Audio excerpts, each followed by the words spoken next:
Welcome to the shadows, where fear comes to life. If you crave chilling stories, bone-rattling horror news, and the twisted tales that haunt your dreams, you've found your dark corner of YouTube. This is HorrorLocker, your guide through the macabre, the mysterious, and the downright terrifying. So light a candle, lock the doors, and let's dive into the darkness together. Los Angeles is a city made of contradictions. Beneath the palm trees in perfect light, the air buzzes with something more than electricity, something unspoken, a promise perhaps, or a warning. It's a place where people vanish all the time, into fame, into addiction, into obscurity. It's the kind of place that gives and then takes. The skyline rises in jagged lines, casting long shadows across the sidewalks of downtown. A few blocks from the glittering towers, on the edge of Skid Row, stands a building with stories etched into its walls. You can walk past it without looking twice, unless you know what happened there. Unless you've heard the name Elisa Lam. The hotel doesn't look haunted. Not exactly. At night, the neon sign above the entrance flickers against the brick like a half-remembered memory. Cecil Hotel, it reads. An artifact from a different era. In its early days, the Cecil was a symbol of glamour and prosperity. Opened in 1924 with marble floors and stained glass windows, it was meant to be a destination for the well-heeled traveler visiting the City of Angels. But Los Angeles changed. The Great Depression hit, Skid Row grew, and the Cecil began to decay, piece by piece, like something being quietly erased. By the time Elisa Lam checked in on January 26, 2013, the Cecil was already infamous, not for luxury, but for death. Over the decades, the hotel had become a magnet for the desperate, the lost, and the disturbed. Suicides were so common that employees gave the building nicknames: the Suicide Hotel, the end of the line. In 1962, a woman named Pauline Otten jumped from the 9th floor and landed on a pedestrian below, killing him instantly. In the 1980s, serial killer Richard Ramirez, known as the Night Stalker, lived there while terrorizing the city. His crimes were committed just blocks away, and when he returned to the Cecil, no one batted an eye. Others would come later. Austrian serial killer Jack Unterweger, drug overdoses, unsolved murders. More than a dozen people had died within its walls. Elisa Lam had no idea, or maybe she did. But when you're 21 and looking for adventure, the dark corners of a city can seem like a curiosity, not a threat. She was a college student from Vancouver, British Columbia. Bright, curious, quietly struggling. She had taken time off from school to focus on her mental health, a battle she fought openly in her online blog. On Tumblr, she wrote under the username Nouvelle Nouveau, posting quotes from her favorite books, reflections on loneliness, and candid entries about her bipolar disorder. She took medication, Wellbutrin, Lamictal, Seroquel. She spoke honestly about depression, but also about hope. She dreamed of traveling, seeing the world, making connections. Her trip down the California coast was meant to be healing. San Diego, San Luis Obispo, Santa Cruz, then Los Angeles, her final stop. She checked into the Cecil Hotel alone. Elisa didn't have many friends in the city. She explored LA's landmarks by herself, the zoo, bookstores, cafes. She called home every day, reassuring her parents she was fine. She posted photos online, herself smiling in sunglasses, standing in front of murals and signs. But something changed after she arrived at the Cecil. Initially, Elisa was assigned to a shared room on the 5th floor, part of the hotel's budget hostel accommodations. But after 2 days, her roommates requested she be moved. According to hotel staff, her behavior had become odd, though they didn't elaborate. She was moved to a private room. What happened next would turn a sad story into a haunting. Elisa Lam vanished on January 31st. She missed her checkout date. She stopped calling her parents. Her cell phone went dark. At first, police thought she might have wandered off. Then they searched the hotel, and searched and searched. No trace. It would be 3 weeks before they found her. Not on the streets, not in another city, but on the roof, in the water, inside one of the hotel's massive tanks that fed water to the building's rooms. She had been there the entire time, above the city, above the guests, above suspicion, floating, silent, undiscovered. By the time the world learned Elisa's name, her story had already begun to mutate, spread by pixel and post, fueled by mystery and fear. Millions would see her face, millions would watch the video, but few would understand who she really was or how far she had come before everything unraveled. She was not a myth. She was not a ghost. She was a young woman caught in the shadows of a city that never truly forgets. Before she became a mystery, Elisa Lam was a voice, a quiet one, typed out on a Tumblr blog in lowercase letters, confessional, curious, thoughtful, honest in the way only someone writing to strangers can be. Elisa didn't mask her sadness, nor her sense of humor. She wasn't interested in impressing people. She wanted to understand herself, and to be understood. Her blog, Nouvelle Nouveau, still exists like a time capsule frozen just before the end. Scrolling through it feels like looking through a stranger's diary that was never meant to be read by the whole world. The posts are a collage of book quotes, vintage photos, indie music, thoughts on fashion, mental health, and fleeting moments of hope. It's full of longing, a longing to be more than she felt she was. I wish I could just reset, restart, redo everything. That's how one post begins. Another talks about being unable to get out of bed. Another about laughing so hard with her sister it felt like medicine. She was born in British Columbia, Canada in 1991, the daughter of immigrants from Hong Kong. Her family owned a restaurant in Burnaby, a quiet suburb of Vancouver. Elisa was close to her parents and younger sister, but also fiercely independent. She had dreams that didn't fit neatly inside the world she was raised in. She enrolled at the University of British Columbia but struggled.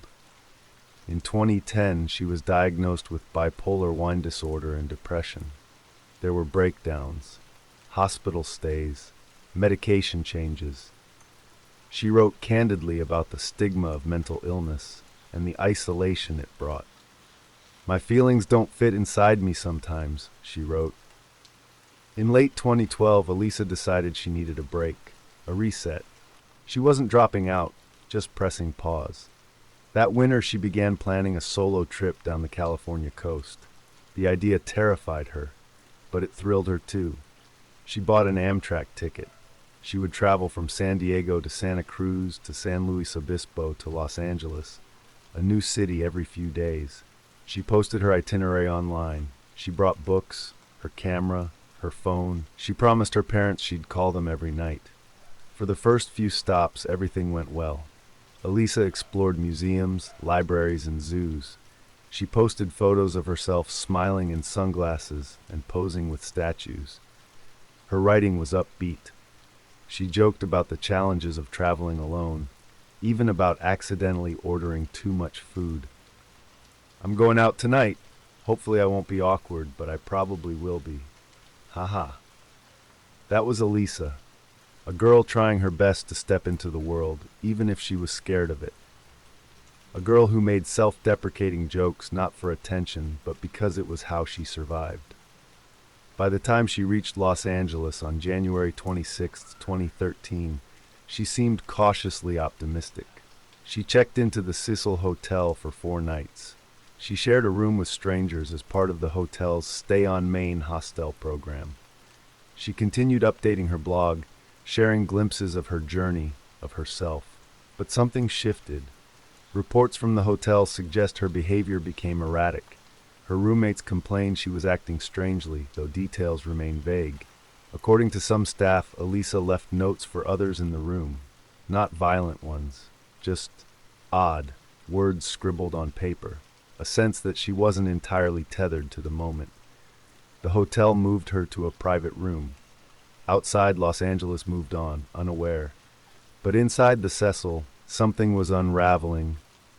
Elisa visited the last bookstore downtown and posted about it. She took pictures. She tweeted about a new outfit. Her last confirmed sighting was by a bookstore clerk who described her as friendly and talkative, someone looking for gifts to bring back home. But after that, the digital trail fades. On January 31st, the calls to her parents stopped. Her phone no longer pinged. The camera went silent. Her checkout time came and went. She was no longer in her room. She was no longer anywhere. Just 4 days after arriving in the city she hoped might lift her spirits, Elisa Lam was gone. No witnesses, no evidence, no noise. It would take the city and the world weeks to realize that a haunting had begun. The lobby of the Cecil Hotel was quiet on the morning of January 31st, 2013. Elisa Lam was supposed to check out that day. Her stay had been brief, only 4 nights. Just one city in a string of stops on her West Coast trip. But when housekeeping knocked on her door that morning, there was no answer. The room was empty. Her belongings were still there, and Elisa was gone. At first, it didn't seem like a crisis. Hotel guests leave things behind all the time. Maybe she went for a walk. Maybe she overslept. Maybe she forgot her checkout time. But then the hours passed. Then the day passed. And by evening, her family in Vancouver still hadn't heard from her. For Elisa's parents, this silence was deafening. She had called them every night of her trip without fail. It was part of the deal. You can travel alone, but stay in touch. Elisa had kept that promise until now. They called the hotel. No one had seen her. No one knew where she was. The desk staff hadn't noticed anything unusual. By February 1st, the Los Angeles Police Department was notified. At first, it was treated as a standard missing person case. Elisa Lam was a 21-year-old tourist last seen downtown. No signs of violence, no known enemies, no immediate leads. Officers visited the Cecil Hotel and searched her room, reviewed what little security footage was available, and questioned hotel staff and nearby businesses. Nothing stood out, but something wasn't right. Days passed, and Elisa still hadn't turned up. Her phone was off. Her social media had gone quiet. No credit card activity, no public sightings, no friends in the area. She had simply disappeared. And then there was the building itself. The Cecil Hotel was no ordinary place. Its layout was confusing, half renovated, half rotting. Some floors were used for long-term residents, others for tourists. The elevators were old and unreliable, the hallways twisted and dimmed like a maze. It was a perfect setting for something to go unnoticed. By February 6th, nearly a week after Elisa vanished, police brought in search dogs. They canvassed every floor, the stairwells, the lobby, even the rooftop. The canines caught no scent of her. According to LAPD, the roof had been checked, though whether the water tanks were opened remains disputed. Technically, they were accessible, but not easily. Guests weren't allowed up there. It required getting past a locked door or climbing the fire escape. Still, for a thorough search, it should have been standard procedure. But Elisa wasn't found, and there was no reason yet to suspect she was dead. Meanwhile, her family flew to Los Angeles. Posters with Elisa's face went up around the city. Her Tumblr blog became a digital vigil. The media picked up the story. A few local outlets ran brief segments. Missing Canadian tourist, last seen downtown, family desperate for answers. The case was quietly becoming stranger by the day. Elisa had no known mental health episode on her trip. No final phone call, no goodbye note, no motive for disappearing. And the longer she remained missing, the louder the question became, where did she go? By February 13th, 2 weeks after her disappearance, the LAPD released surveillance footage from the hotel. What they revealed would catapult Elisa's story into the viral stratosphere. It begins with the flicker of security footage, grainy, low resolution, and silent. A timestamp blinks in the corner, barely legible. The black and white camera is angled high in the ceiling, capturing the interior of a cramped, aging elevator in the Cecil Hotel. It's the kind of video that would normally go unnoticed, stored away, forgotten. But this footage is different. This footage is a riddle. Elisa Lam steps into the elevator at 8:29 p.m. on the night of January 31st. Her movements are careful, deliberate. She presses buttons for multiple floors, crouches slightly, and waits. But the doors remain open. Seconds pass, then a minute. She peeks her head out of the elevator, left, right, then ducks back inside. She backs into a corner like she's hiding from someone, but no one appears. The hallway is empty. She reemerges, now gesturing with her hands in strange, fluid motions. Her fingers curl and wave like she's sculpting the air. Her arms flail, then stiffen, then float again, uncertain, like she's trapped in an invisible current. And then she vanishes. The elevator doors finally close and reopen several times, revealing nothing but the empty corridor beyond. When the LAPD released the footage to the public on February 13, 2013, it was meant to solicit tips, but instead it ignited a storm. The internet latched onto it instantly. YouTube, Reddit, Twitter, forums, every corner of the web was flooded with theories. Some watched it once and felt unsettled. Others watched it dozens of times, convinced there was a secret waiting to be uncovered. It became more than a video. It became a puzzle box. Theories multiply. Viewers pointed out inconsistencies. Why didn't the elevator respond to Elisa's button presses? Why did it stay open for so long? Was someone just out of frame, threatening her? Had the video been edited? Slowed down? Were key seconds removed? One frame appeared to be missing nearly 30 seconds. Another theory noted that Elisa's movements seemed unnatural, like she was interacting with someone or something that wasn't visible. Some said she looked drugged. Others suggested psychosis, a manic episode. Then came the supernatural explanations. Ghosts, demonic possession, the hotel's dark history, its suicides, its serial killers, was summoned back to life by internet sleuths. Some compared Elisa's posture and hand movements to historical footage of people under demonic influence. Others believed she was being stalked by an invisible force. More grounded voices pointed toward her mental health. Elisa had openly documented her struggles with bipolar disorder and depression. She was on several medications, mood stabilizers and antipsychotics. Could she have experienced a psychotic break? Could the strange behavior be the result of medication imbalance or withdrawal? Doctors weighed in. Psychiatrists explained that manic episodes can involve paranoia, hallucinations, disorganized thinking. Perhaps Elisa thought someone was chasing her. Perhaps she was afraid of herself. But then came a darker possibility. What if someone really was there?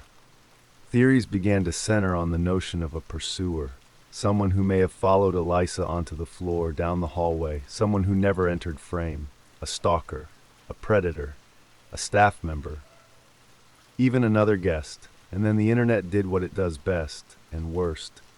It hunted.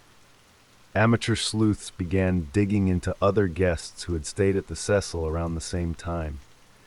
They scrutinized social media accounts, accused strangers of murder based on nothing more than coincidence and timing. One man, a death metal artist from Mexico, was nearly driven to suicide after people wrongly connected him to the case based on a music video he posted years earlier in which he wore face paint and invoked demonic imagery. It didn't matter that he'd never been in Los Angeles. The footage had become myth, and Elisa Lam had become a ghost. The virality of the elevator video turned a quiet disappearance into a worldwide obsession. It inspired documentaries, conspiracy threads, art, even horror films. One of the most disturbing comparisons was made to the 2005 horror movie Dark Water, in which a woman's body is found floating in a water tank on the roof of an old apartment building, after guests complain about the tap water's color and taste. The similarities were eerie. Theories morphed into paranoia. People believed the video was evidence of a cover-up. Some claimed Elisa was part of a government experiment. Others tied her death to the Korean elevator game, an urban legend in which players ride an elevator in a specific pattern to open a portal to another dimension. Truth was losing the battle to speculation. Meanwhile, Elisa's family watched in quiet grief, refusing to give interviews. Her parents were still waiting for the real answer. Not a theory, not a myth, but a body.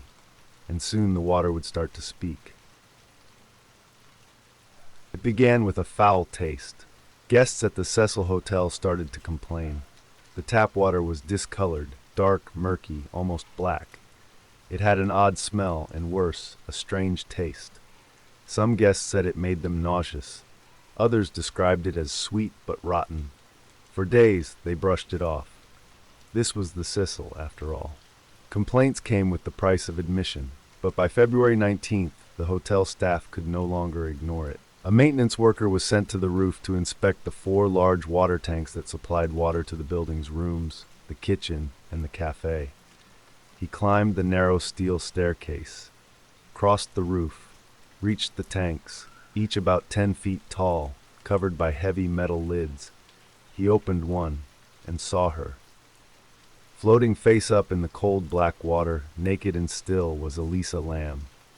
She had been there for over 2 weeks. The discovery shocked the city and the world. Within hours, the story was everywhere. Body of missing Canadian tourist found in hotel water tank. The headlines were horrifying enough, but the details were worse. Elisa had been bathing the entire building. Guests had brushed their teeth, washed their faces, even drank the water that flowed around her corpse. It was impossible not to imagine it. And once you imagined it, it was impossible to forget. The LAPD sealed off the roof. Forensic investigators arrived. The tanks were drained. Elisa's body was recovered, and her belongings, her watch and room key, were found floating nearby. Her clothes, the same she wore in the elevator footage, were discovered separately in the tank. No one could explain how she got there. The roof was supposed to be off limits. The door to the stairwell was locked and alarmed. Guests couldn't access it without staff keys. But there was a fire escape, a metal ladder that ran up the side of the building. Some theorized she climbed it. Security cameras didn't cover it. The tank itself had no internal ladder. It was a difficult climb just to get in. Getting out would be nearly impossible. The lid was heavy, difficult to lift from inside. And yet somehow she had entered alone, or someone had helped her. But who? There were no signs of struggle, no bruises consistent with restraint, no injuries suggesting assault or trauma, no defensive wounds. Elisa's body was clean, too clean. No alcohol, no drugs, no trace of prescription medication in her system, despite a known history of bipolar disorder and a long list of prescribed mood stabilizers. It was one of the first red flags. Had she stopped taking them? Was she having an episode? Could that explain the elevator footage, the paranoia, the hiding, or had someone intervened? The official coroner's report was released months later in June 2013. The cause of death, accidental drowning. No evidence of physical trauma, sexual assault, or foul play. Manner of death, accident. But many weren't convinced. The autopsy raised more questions than it answered. Her blood showed no detectable drugs, which puzzled experts, because stopping cold turkey would likely result in symptoms far more chaotic than what was seen. Some believed the toxicology report was incomplete. Others said the testing was flawed, too delayed to be reliable after so many days submerged. And then there was the lid. The workers who found her claimed the tank lid was closed when they arrived, but officials later said it had been open. Witness statements contradicted each other. If the lid had been shut, how did she manage it from inside? Was someone lying? Was someone protecting the hotel? Theories flared once again. The hotel's history resurfaces. The Cecil had long been a magnet for tragedy. Over the decades, it had been the site of countless suicides, murders, and overdoses. Elizabeth Short, the Black Dahlia, was rumored to have visited the hotel before her infamous murder in 1947. In the 1980s, serial killer Richard Ramirez, the Night Stalker, lived on the 14th floor while terrorizing Los Angeles. Locals joked the hotel was cursed. Paranormal enthusiasts called it a portal. Internet theorists claimed it fed on pain. Elisa Lam became its latest victim. Some called her story a modern ghost tale, technology capturing the moment someone crossed from the real world into something else. Others said it was simple. She was a young woman, alone, struggling with a disorder that lied to her when she needed truth the most. And others still believed it was murder, covered up, buried, forgotten. The last known footage of Elisa Lam remains that elevator video. Every frame has been dissected, rewatched, looped, every movement measured, every floor button analyzed, yet no answer appears. Not really. In the end, what we're left with is not a clean ending, but a murky reflection, like water in a tank, too dark to see the bottom. Elisa was found, but the truth still floating. Elisa Lam was laid to rest in Vancouver. But her story did not rest, not in the newspapers, not on YouTube, not in the minds of millions around the world who had seen her final moments in a silent, flickering elevator. She became something more than a person. She became a mystery. And the internet doesn't bury mysteries, it resurrects them. From tragedy to obsession. By mid-2013, Elisa Lam's case had been officially closed. The LAPD had ruled it accidental. The coroner agreed. There was no suspect, no weapon, no further investigation. Case sealed. But online, the case was just beginning. On forums like Reddit, web sleuths, and YouTube, communities formed around her. They combed through every public record, every social media post, every press release. They dissected her Tumblr archive like scripture. Her photos, her quotes, her book reviews, they became clues. People started to piece together an image of Elisa that wasn't based on reality, but on narrative. To some, she was a lonely, brilliant girl suffering in silence. To others, she was a target, chosen by a malevolent force or shadowy organization. Some believed she had discovered a secret. Some believed she had become a symbol. No version of Elisa was ever complete, but none of them were truly her either. The hotel itself became a character. The Cecil wasn't just a location, it was an accessory to the crime. Its history of death and darkness made it irresistible to conspiracy theorists and ghost hunters. Paranormal YouTubers filmed themselves walking the halls, hoping to contact Elisa's spirit. Others booked rooms in hopes of capturing a haunting. One man live-streamed himself at the water tank. Another stayed on the same floor she had. A woman claimed to see her reflection in the elevator mirror. Views soared, subscribers multiplied, and every video ended the same way. No answers, just atmosphere, just mystery. For Netflix, the story became a full-blown series. Crime Scene: The Vanishing at the Cecil Hotel, released in 2021. It mixed documentary with dramatization, weaving Elisa's case into the hotel's dark mythology. But even that series sparked backlash, as some felt it glamorized her death and villainized innocent people caught in the online dragnet. The boundary between fact and fiction continued to blur. The Metal Musician. No case fueled by the internet is complete without collateral damage. One of the most heartbreaking consequences of Elisa's viral story was the vilification of Pablo Vergara, also known as Morbid, a musician who made dark, theatrical death metal videos. He had stayed at the Cecil Hotel a year before Elisa, but that didn't stop online detectives from targeting him. His videos featured disturbing imagery. His lyrics referenced death and demons. And in the age of the viral mystery, that was enough. People accused him of murder, they harassed him online, They bombarded his videos with hateful comments. They hacked his accounts. Even though he was in Mexico at the time of Elisa's disappearance, with video proof and timestamps, none of that mattered. The damage was done. The internet didn't want truth. It wanted a villain. Elisa's personal blog, Nouvelle Nouveau, remained online for years after her death. It was like a digital time capsule, a window into her mind. Her humor, her pain, her thoughts on books, her battle with depression, her yearning to connect. But eventually, even her words were commodified. People used her quotes for TikTok aesthetics. Others reposted her final entries with ominous music in the background, treating them like the setup for a ghost story.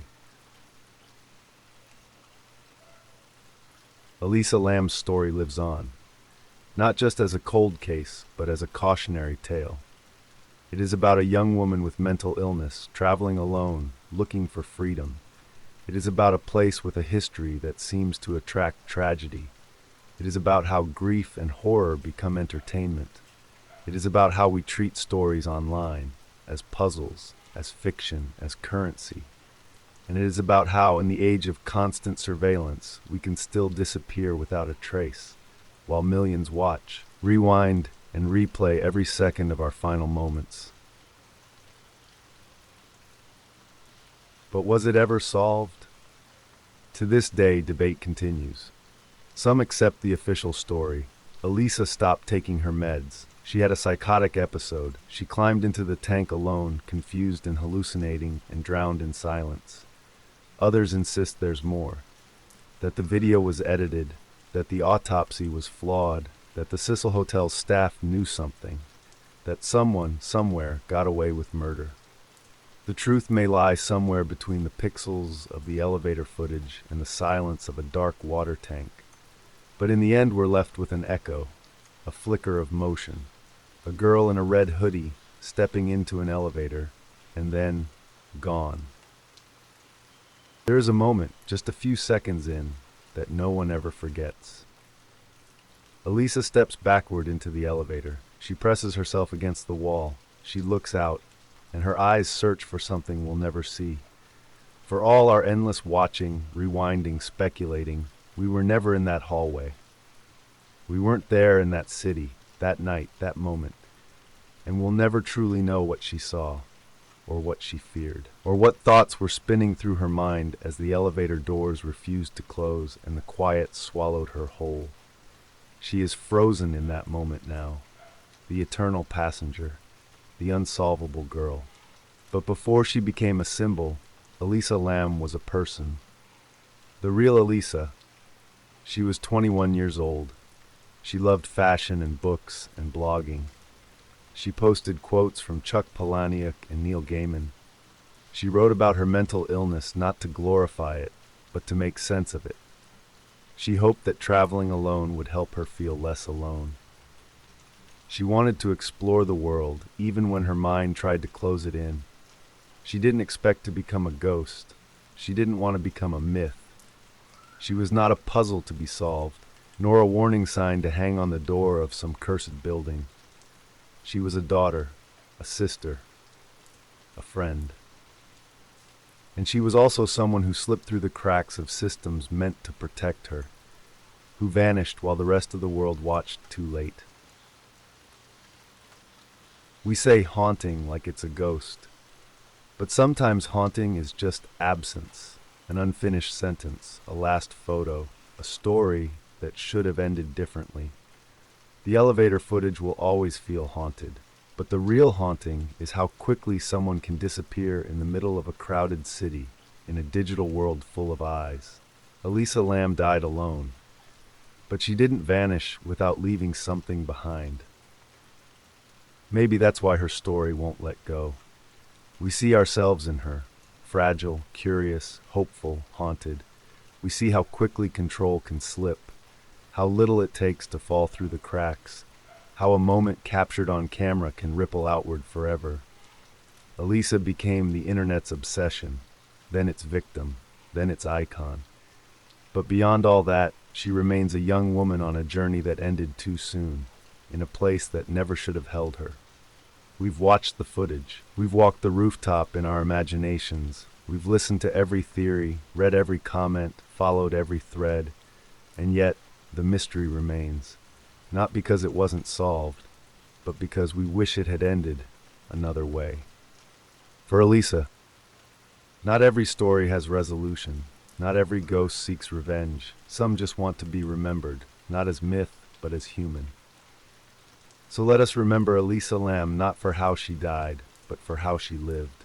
Searching for clarity, searching for peace. A girl on a solo trip to see the world, and the world saw her too late.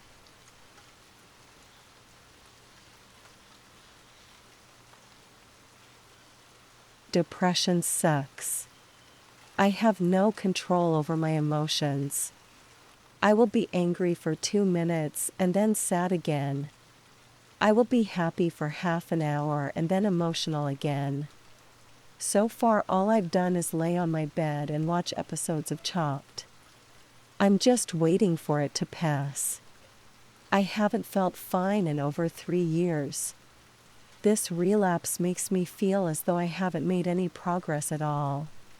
I'm not sure why I'm being so candid about my depression, but I suppose if someone else who has depression reads this, we can feel less alone. I have been only told a few people. Unfortunately, in the last 3 weeks, most of these persons have disappointed me. I have severe trust issues, I think. Nobody is infallible. I thought I chose friends carefully, but turns out not really. But really, my behavior is pathetic. Reading about Doll Kim. Listening to MCR. It is as though I'm imitating myself from 2007. Next, I'll be wearing studs and guitar earrings. I just wish someone around me could understand what it really means to be depressed. You know, the internet is where people express themselves. But everyone complains. So when there is a serious complaint, a serious plea for help, for sympathy, it goes unnoticed. Most people just dismiss it as a plea for attention. We aren't heartless, it's just so many have grown immune and desensitized. I'm desensitized from reading things like this being told over and over again. Just so much pain. It's pretty bad, this relapse, though. Tumblr and Colbert aren't helping, and I always thought they would remind me this world is capable of greatness. Nope. Still numb. If you made it this far, congratulations. You've survived for now. Don't forget to like, subscribe, and ring that bell, because in the world of horror, you never know what's lurking next. Got a creepy story, a twisted theory, or a horror film you think we should unearth? Drop it in the comments. I'll be watching. Until next time, stay curious, stay cautious, and whatever you do, don't look behind you.